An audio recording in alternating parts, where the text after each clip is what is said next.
Hey everyone, this is Rabbit's blog and Animation Bliss, and welcome to another underrated obscure cartoon corner. So today's underrated obscure cartoon we'll be talking about today is Santabear's First Christmas. So this cartoon was made in 1986, and it was narrated by Kelly McGillis, and along with music by Michael Hedges.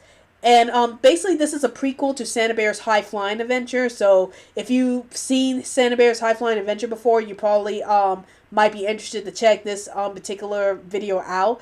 I will admit I didn't even know about Santabear's First Christmas until just this year, because I grew up watching Santabear's High Flying Adventure, but I never knew there was a prequel to it called Santabear's First Christmas.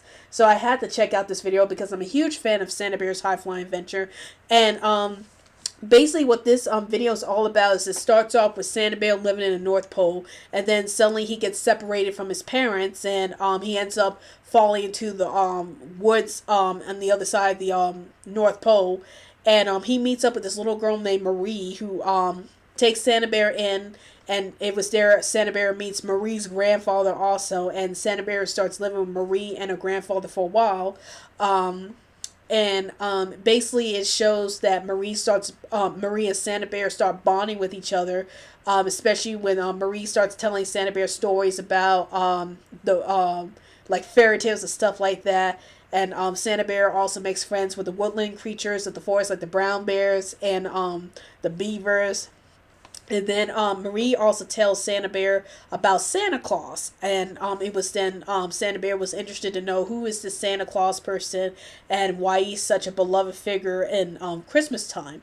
And then the special goes on to show that later on Marie's grandfather ends up falling into an icy water, and he ends up getting really sick. And it turns out that they were running out of firewood, so Santabear decides to bring it upon himself and get some firewood to help warm up Marie's grandfather. And it was there he meets up with Santa Claus. And you have to watch the rest of this special to find out what happens next. So what are my thoughts about this special? I actually enjoyed it. Like, it was a little different from Santabear's High Flying Adventure because, I guess since I watched Santabear's High Flying Adventure first before I actually watched Santabear's First Christmas, it was a little, weird, seeing, a prequel about how Santabear, came to be. But, I enjoyed it because I wanted to know a lot more about Santabear as a character, and, this was a pretty great prequel explaining how Santabear came to be, like how he met up with Santa Claus in the first place and became his helper, and what was he like before he became Santabear, and what people he met up along the way, what was his time between getting separated from his family to becoming Santabear. So I really enjoyed that this cartoon special was able to explore all that, and I really enjoyed the relationship between Marie and Santabear, as it shows that Marie's willing to explain a lot of things to Santabear. Like, she was able to teach Santabear about what is fire, what is the trees, and about Santa Claus himself. So it's like Marie kind of helped Santabear like discover Santa Claus all just by telling him about everything about Santa Claus. So I liked how Marie plays a big role into Santabear discovering Santa Claus in this particular special.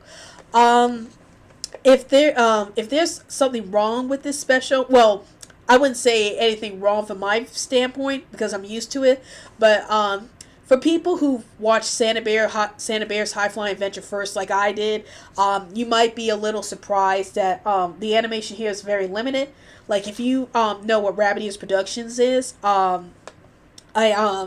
if you grew up with Rabbit Ears Productions like I did, the animation they use here is like iconic graphic animation. So there's usually like they just pan a camera over still pictures of the illustrations and give it some sense of animation. So that's basically what the animation here is that it's very limited. So if you're not used to see Santabear in the limited animation instead of fully animated, then yeah, it's a little jarring to be watching this particular special after you see Santabear's High Flying Adventure, and you notice they use full animation in that special, and here the animation is very limited. So Yeah, it's a bit jarring, but for me, I'm kind of used to that because I've been watching Rabbit Ears Productions all my life.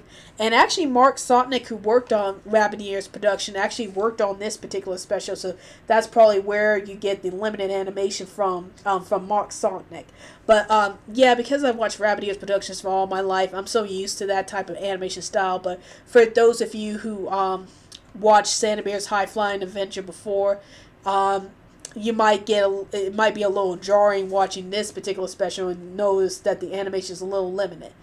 Um, so do I recommend this video to anybody? Yes, I definitely do. Especially if you're a huge fan of Santabear in general.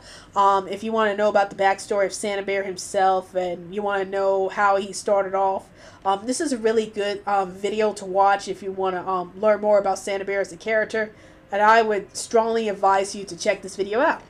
Well, that's my thoughts on Santabear's First Christmas, and be sure to follow me on Twitter, to follow us on Twitter, so we keep you updated any new videos we post on, and also like our Facebook page. Well, I hope you enjoyed this video. This is Rabbit Ears Blog and Animation Bliss, and I'll see you later.